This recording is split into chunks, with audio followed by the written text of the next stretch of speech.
హస్తిన వాయు కాలుష్యంపై ఢిల్లీ హైకోర్టు స్పందించింది. ఒకవైపు వాయు కాలుష్యంతో జనం ఇబ్బందులు పడుతుంటే మరోవైపు ఎయిర్ ప్యూరిఫైయర్లపై జీఎస్టీ 18% కొనసాగడం ఎంతవరకు సమంజసమంటూ కేంద్ర ప్రభుత్వాన్ని ఢిల్లీ హైకోర్టు ప్రశ్నించింది. అంతేకాదు ఎయిర్ ప్యూరిఫైయర్లపై జీఎస్టీ తగ్గించే అంశాన్ని ఎందుకు పరిశీలించడం లేదని న్యాయస్థానం సూటిగా ప్రశ్నించింది. కాగా వాయు కాలుష్యంతో ఇప్పటికే వందలాది మంది ఢిల్లీ ప్రజలు చనిపోయిన సంగతిని ఈ సందర్భంగా న్యాయస్థానం గుర్తు చేస్తుంది.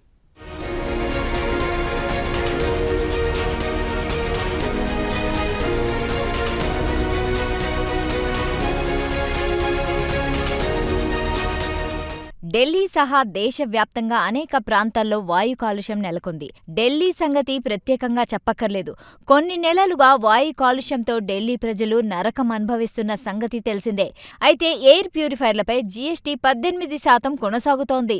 ఇది అందర్నీ ఆశ్చర్యపరుస్తోంది. కాగా తాజాగా ఇదే అంశం ఢిల్లీ హైకోర్టు దృష్టికి కూడా వచ్చింది. కాగా ఈ అంశంపై సుప్రీంకోర్టు తీవ్రంగా స్పందించింది.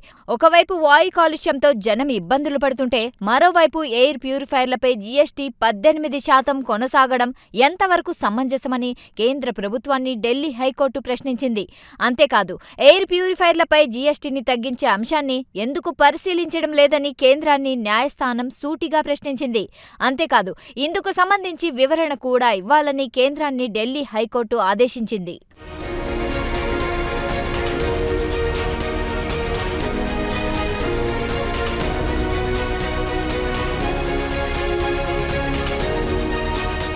కాగా ఇందుకు సంబంధించిన నేపథ్యం ఇలా ఉంది. ఎయిర్ ప్యూరిఫైర్లను వైద్య పరికరంగా పరిగణించాలని, అలాగే వాటిపై జీఎస్టీని 5% స్లాబ్లోకి తీసుకువచ్చేలా కేంద్రాన్ని ఆదేశించాలని కోరుతూ ఢిల్లీ హైకోర్టులో ఒక పబ్లిక్ ఇంట్రెస్ట్ పిటిషన్ దాఖలైంది. కాగా సదరు పిల్స్పై ఢిల్లీ హైకోర్టు డివిజన్ బెంచ్ విచారణ తెలిపింది.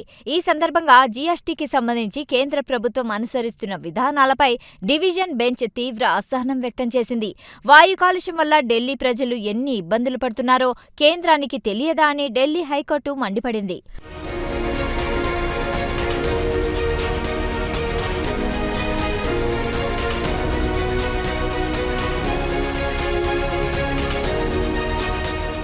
అంతేకాదు సదరు పబ్లిక్ ఇంటరెస్ట్ పిటిషన్పై స్పందించడానికి కొంత సమయం కేటాయించాలంటూ కేంద్ర ప్రభుత్వం చేసిన అభ్యర్థనను ఢిల్లీ హైకోర్టు తోసిపుచ్చింది.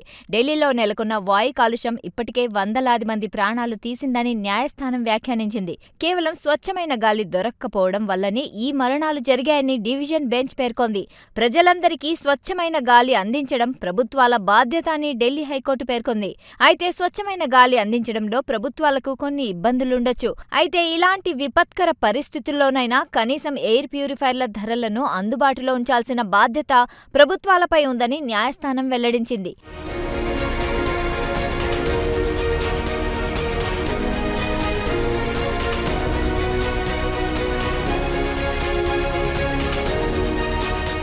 ఢిల్లీలో ఎయిర్ ఎమర్జెన్సీ నెలకొన్న ప్రస్తుత పరిస్థితుల్లో జాతీయ భద్రతా చట్టం కింద తాత్కాలిక చర్యలను ప్రభుత్వాలు చేపట్టాల్సి ఉందని ఢిల్లీ హైకోర్టు అభిప్రాయపడింది. ఈ నేపథ్యంలో ఎయిర్ ప్యూరిఫైర్లను సామాన్య ప్రజలకు అందుబాటులోకి తీసుకురావాలని న్యాయస్థానం పేర్కొంది.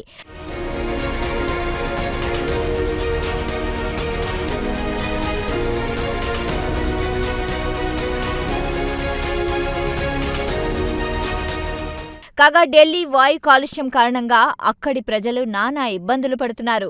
ఈ సందర్భంగా ఢిల్లీ ఎన్సీఆర్ ప్రాంతంలో భవన నిర్మాణాలపై కూడా ప్రభుత్వాలు వేటు వేశాయి. ఈ నేపథ్యంలో ఉపాధి కోల్పోయిన భవన నిర్మాణ కార్మికులకు పరిహారం కింద 10,000 రూపాయలు ఇవ్వడానికి కూడా ఢిల్లీ సర్కార్ అంగీకరించింది. వాయు కాలుష్యం కారణంగా ఢిల్లీ నగరాన్ని వదిలి వెళ్తున్న వారి సంఖ్య కూడా పెరుగుతోంది. ఎక్కువ మంది సురక్షిత ప్రాంతాలకు తరలిపోతున్నారు. తమకు పిల్లల ఆరోగ్యమే ముఖ్యమంటున్నారు తల్లిదండ్రులు.